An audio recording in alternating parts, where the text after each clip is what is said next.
नमस्कार, एस्ट्रो तक में आप सबका बहुत बहुत स्वागत है। मैं हूं प्रवीण मिश्र।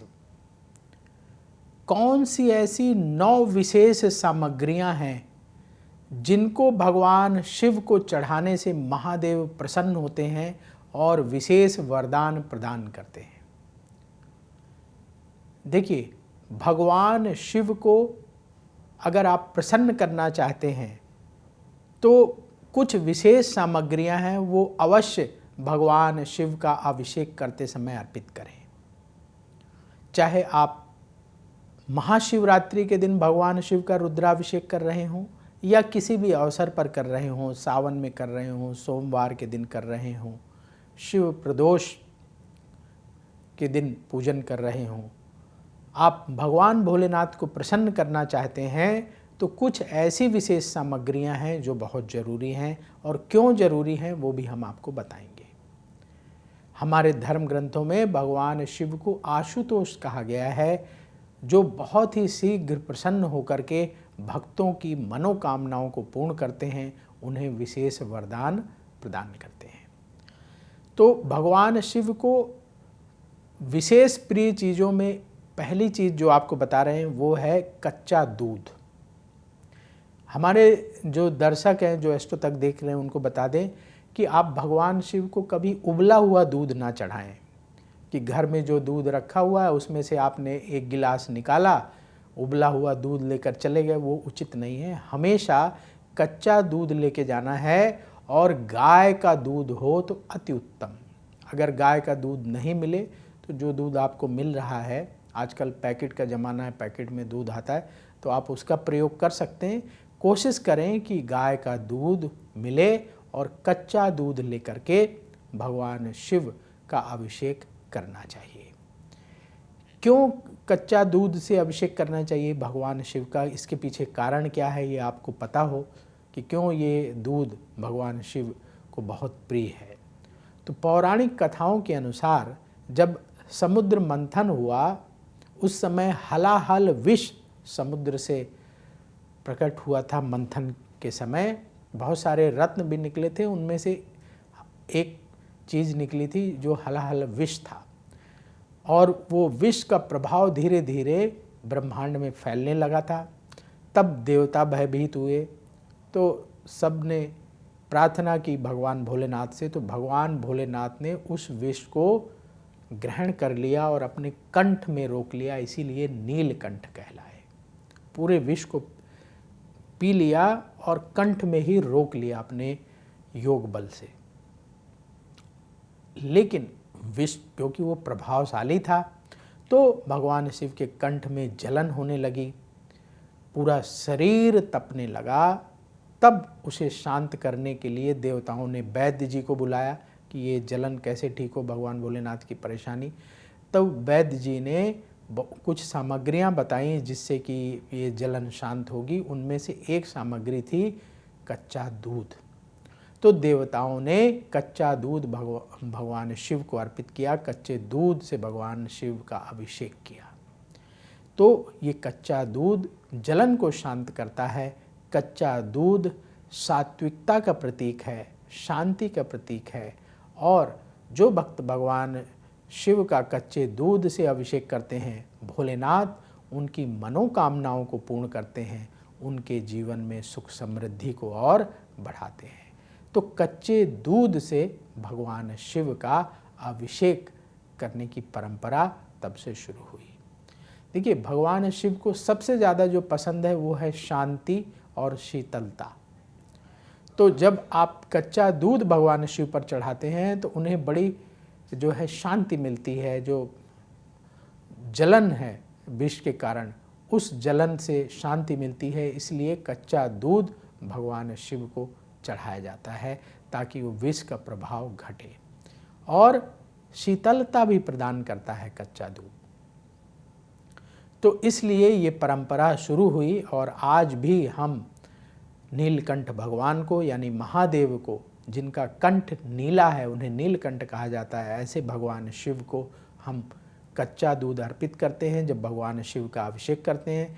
चाहे आप किसी भी अवसर पर अभिषेक करें, महाशिवरात्रि पर करें, आप सोमवार के दिन करें, सावन में करें, जब भी अभिषेक करें तो भोलेनाथ को अवश्य अर्पित करना चाहिए। और जब आप भगवान शिव को कच्चा दूध अर्पित कर रहे होते हैं उस समय ओम नमः शिवाय, ओम नमः शिवाय, ओम नमः शिवाय बोलते रहें, या आप अगर पंडित जी पूजन करा रहे हैं तो जो मंत्र पंडित जी बोल रहे हैं उस मंत्र पर ध्यान दें, तो उससे क्या होगा, आपका मन शांत होगा। दूध सात्विकता प्रदान करने वाला है, पवित्रता प्रदान करने वाला है, शांति प्रदान करने वाला है, जीवन में सकारात्मकता को बढ़ाने वाला है। तो जब आप दूध को चढ़ाते हैं तो आपके जीवन में पॉजिटिविटी बढ़ती है, मन में शांति बढ़ती है और भोलेनाथ की कृपा प्राप्त होती है और उस कृपा से मनोकामना पूर्ण होती है। इसलिए कच्चा दूध चढ़ाना चाहिए। दूसरी कौन सी प्रिय चीज है जो भगवान शिव को अवश्य चढ़ाना चाहिए शिव पूजन करते समय?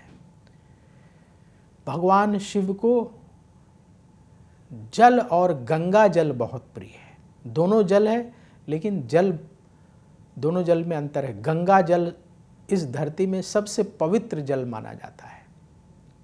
तो आपके पास जो भी जल है घर में शुद्ध जल, उसमें गंगा जल मिला लीजिए तो वो पूरा जल गंगा जल बन जाएगा।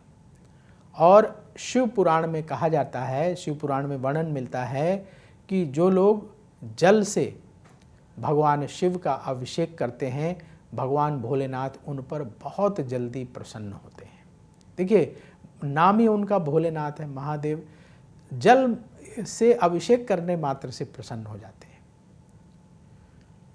और जल क्यों चढ़ाना चाहिए, इसके पीछे बिल्कुल वही कथा है जो आपको हमने अभी बताई कि जब हलाहल विष भगवान शिव ने पी लिया था तो वैद्य जी ने जो सलाह दी थी कि क्या क्या चीज़ें भगवान शिव को अर्पित करें, किन किन चीज़ों से भगवान शिव का अभिषेक करें ताकि उन्हें राहत मिले, उनमें जो है महत्वपूर्ण चीज़ थी जल।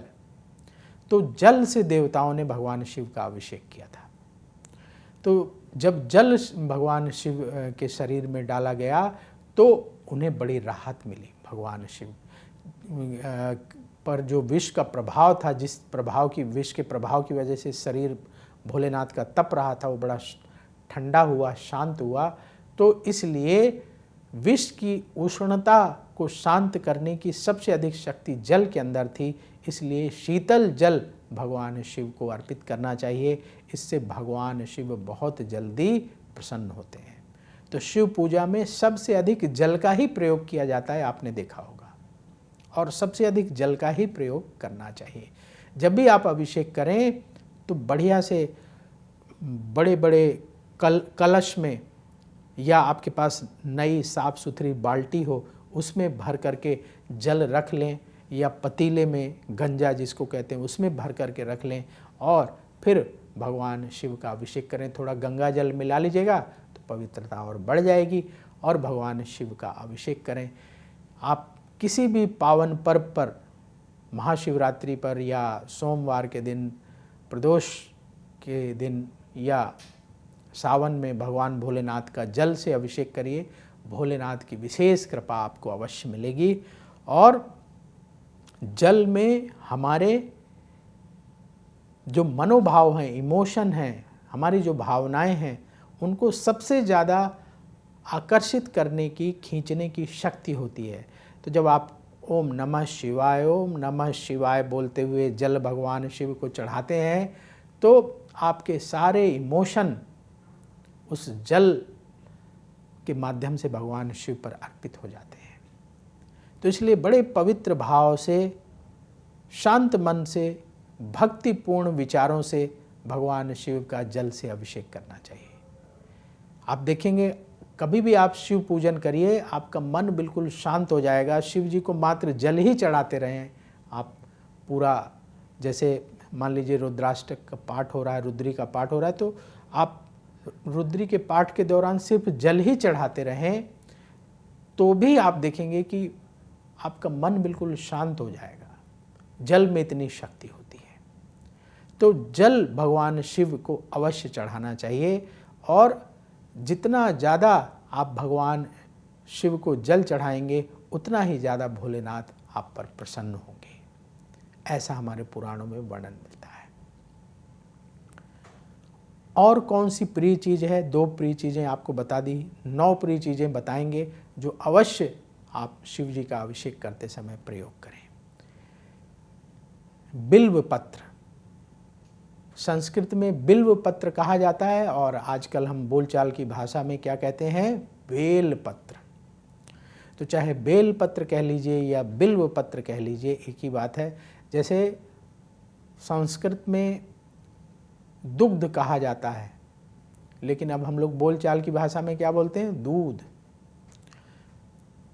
तो बिल्व पत्र जो है, जिसे आप बेल पत्र कहते हैं, ये भगवान भोलेनाथ को बहुत प्रिय है।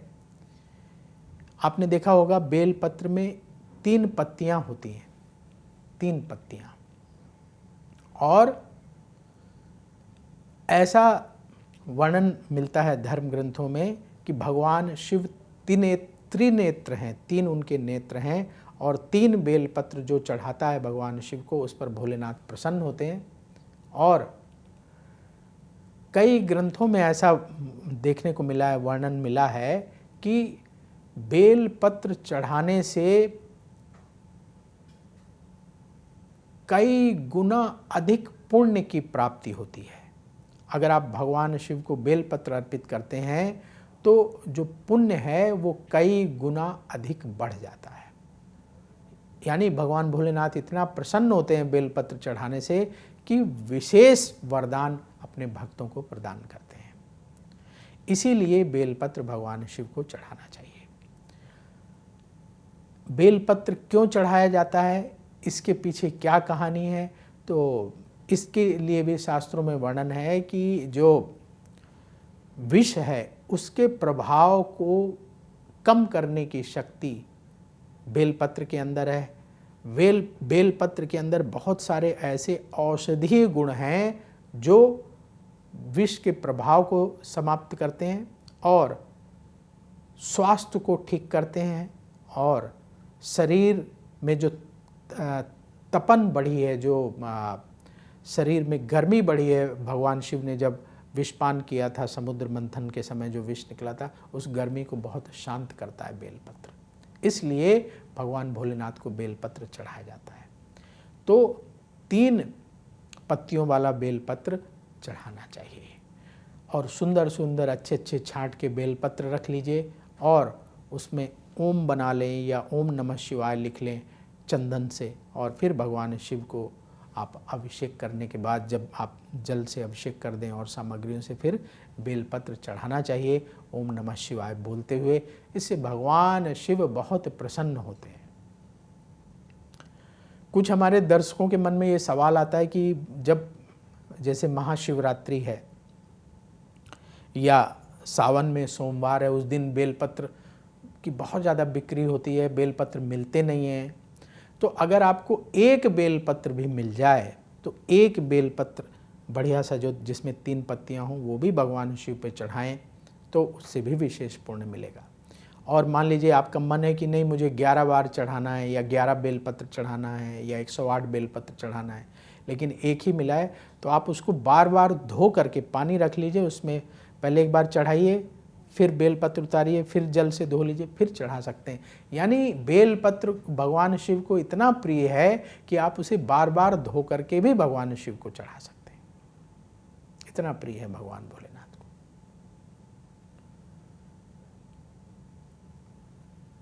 चौथी प्रिय चीज जो भगवान शिव को बहुत प्रिय है, अवश्य चढ़ाना चाहिए भक्तों को, जो शिव भक्त हैं, वो है धतूरा। हमारे पुराणों में वर्णन मिलता है कि धतूरा भगवान भोलेनाथ को बहुत प्रिय है।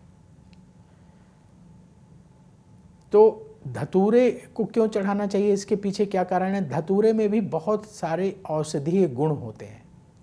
जैसे जो धतूरे के औषधीय गुणों को समझते हैं जो वैद्य हैं, उन लोगों का मानना है कि धतूरे में बहुत सारे ऐसे औषधीय गुण होते हैं जो शरीर को शीत के समय, जब ठंड बहुत ज़्यादा हो, जहाँ बहुत ज़्यादा ठंड हो, वहाँ शरीर को गर्म रखने में मदद करते हैं।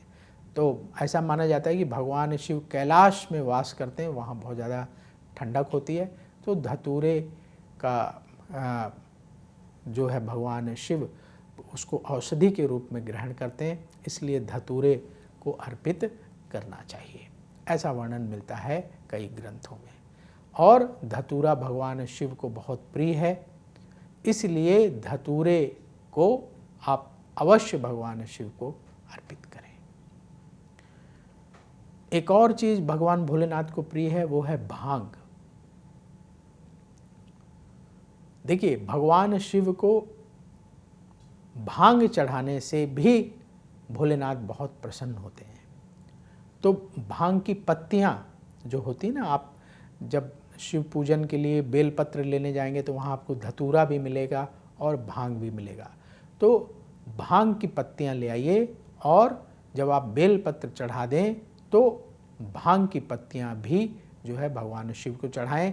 इसका भी औषधीय महत्व है, औषधि के रूप में इसका प्रयोग किया जाता है। तो भगवान भोलेनाथ को जब समुद्र मंथन के बाद जब हलाहल विष भगवान शिव ने ग्रहण किया था, उस समय उस विष के प्रभाव को कम करने के लिए बहुत सारी औषधियाँ भगवान शिव को अर्पित की गई थी, उनमें से एक भांग भी है। तो इसलिए भांग को भी चढ़ाने की परंपरा शुरू हुई, तो भगवान शिव को भांग भी अर्पित की जाती है।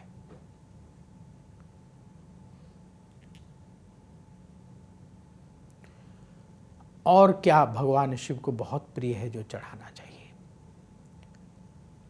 अक्षत, यानी जिसको हम कहते हैं चावल। तो भगवान शिव को गीले अक्षत, यानी आप गंगा जल में या शुद्ध जल में चावल को, अक्षत को गीला कर लें और फिर शिवलिंग पर चढ़ाना चाहिए। चावल टूटे हुए ना हों, हमेशा ध्यान रखें, चावल टूटे हुए ना हों और सफ़ेद होना चाहिए। चावल को किसी कलर में रंगिए नहीं, हल्दी में ना रंगें या किसी कलर में ना रंगें, बिल्कुल सफ़ेद चावल सिर्फ जल में, शुद्ध जल में गीले करके भगवान शिव को चढ़ाना चाहिए। अक्षत को बहुत पवित्र माना जाता है।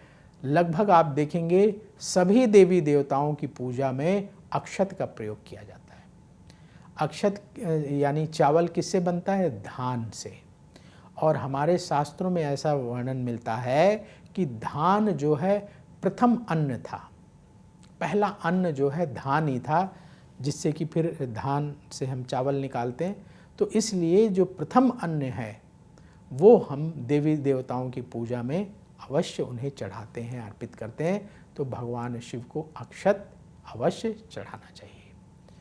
तो साबुत चावल छांट के रख लें और गीला करके भगवान शिव को चढ़ाना चाहिए। भक्त हमेशा ध्यान रखें कि टूटा हुआ चावल ना चढ़ाएं। 6 चीज़ें आपको बता दी। 7वीं चीज़ है सफ़ेद चंदन। चंदन भी शीतलता प्रदान करने वाला पदार्थ है। तो सफ़ेद चंदन भगवान शिव को अर्पित करना चाहिए। आपने देखा होगा शिवलिंग में चंदन लगाते हैं ना, त्रिपुंड लगाते हैं भगवान भोलेनाथ को। तो ये जो त्रिपुंड है ये सफ़ेद चंदन का लगाना चाहिए। चंदन भी शीतलता प्रदान करता है और चंदन की खुशबू वातावरण में पॉजिटिव एनर्जी को बढ़ाती है। तो जो भक्त भगवान शिव को चंदन चढ़ाते हैं, भगवान भोलेनाथ उनका मान सम्मान, यश, गौरव समाज में बढ़ाते हैं। तो भोलेनाथ को चंदन अवश्य चढ़ाना चाहिए। अगली चीज है भस्म। भस्म क्यों चढ़ाना चाहिए भगवान शिव को? ऐसे सवाल हमारे भक्तों के मन में, हमारे जो दर्शक हैं उनके मन में उठ रहे होंगे कि क्यों जो है शिव जी को भस्म चढ़ाई जाती है। बहुत सारे शिव भक्तों के मन में सवाल होगा, बहुत सारे शिव भक्त जानते भी होंगे।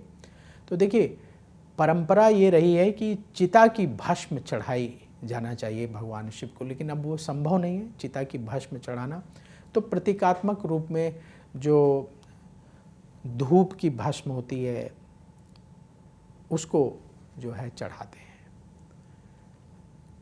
तो भस्म क्यों चढ़ाई जाती है? देखिए, जो चिता की भस्म है उसे भी बहुत पवित्र माना जाता है। जब किसी व्यक्ति की मृत्यु हो जाती है और उसकी चिता जला दी जाती है तो जो राख बचती है उस राख को भस्म कहा जाता है। ऐसा माना जाता है कि जब किसी व्यक्ति की मृत्यु हो जाती है और जब उसकी चिता जला दी जाती है तो सिर्फ राख बचती है और उस राख में जीवन का कोई कण शेष नहीं रहता है, ना सुख ना दुख, ना अच्छाई ना बुराई। वह राख बड़ी पवित्र होती है, उसमें कोई अवगुण गुण कुछ नहीं बचते हैं। ऐसी राख को भगवान शिव अपने तन पर लगाकर सम्मानित करते हैं।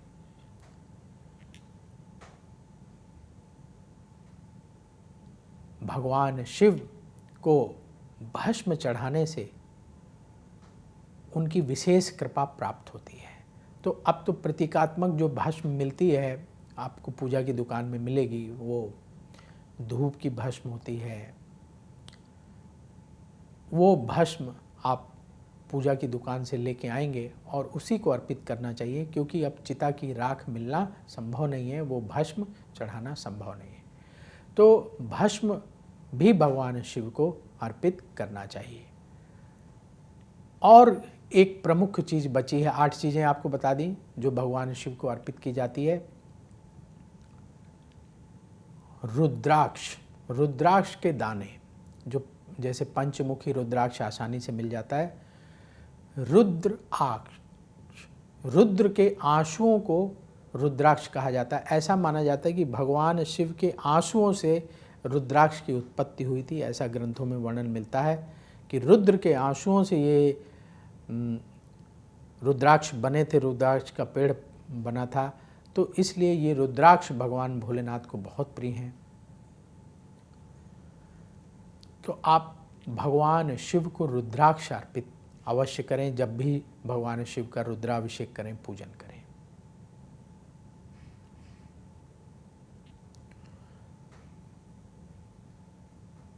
रुद्राक्ष के बारे में कथा आपने पढ़ी होगी कि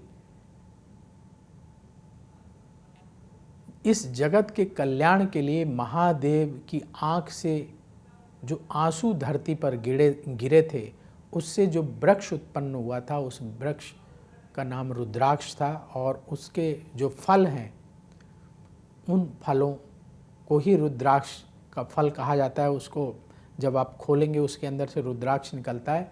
और ये रुद्राक्ष बहुत पवित्र माना जाता है। जो भक्त रुद्राक्ष अपने गले में धारण करते हैं उनको भगवान शिव की विशेष कृपा मिलती है। और जो भक्त रुद्राक्ष को भगवान शिव पर चढ़ाते हैं उन पर भी भोलेनाथ बहुत प्रसन्न होते हैं। तो आप भगवान शिव को रुद्राक्ष अर्पित करें, भोलेनाथ आप पर विशेष कृपा करेंगे। 5 मुखी रुद्राक्ष आसानी से मिल जाता है। तो 1 रुद्राक्ष, 5 रुद्राक्ष, 7 रुद्राक्ष, 11 रुद्राक्ष, जितना आपका बजट अलाउ करे आप लेकर के आएँ। और जब भगवान शिव का रुद्राभिषेक कर रहे हैं तो अभिषेक के बाद श्रृंगार के समय भगवान शिव को रुद्राक्ष भी अवश्य अर्पित करें। तो ये कुछ 9 प्रमुख सामग्रियां हैं जो भगवान शिव को बहुत प्रिय हैं। और जब भी आप भगवान शिव का रुद्राभिषेक करें तो अवश्य अर्पित करें, चाहे महाशिवरात्रि में करें, सावन में करें, सोमवार के दिन करें, शिव प्रदोष के दिन करें। जब भी आप भगवान भोलेनाथ का पूजन करें तो ये 9 सामग्रियां अवश्य अर्पित करें, क्योंकि ये भगवान शिव को बहुत प्रिय हैं। और जो भक्त ये सामग्रियां भगवान शिव को अर्पित करते हैं, भोलेनाथ उन पर विशेष कृपा करते हैं, उनकी मनोकामनाओं को पूर्ण करते हैं। तो आइए हम लोग 5 बार ओम नमः शिवाय करके कार्यक्रम खत्म करते हैं। ओम नमः शिवाय, ओम नमः शिवाय, ओम नमः शिवाय, ओम नमः शिवाय, ओम नमः शिवाय। नमस्कार। अगर आप मुझसे जुड़ करके अपनी समस्याओं का समाधान चाहते हैं और चाहते हैं कि आपकी समस्याओं को ज्योतिष के माध्यम से सुलझाया जाए, तो आप हमसे संपर्क कर सकते हैं, जुड़ सकते हैं एस्ट्रो तक पर।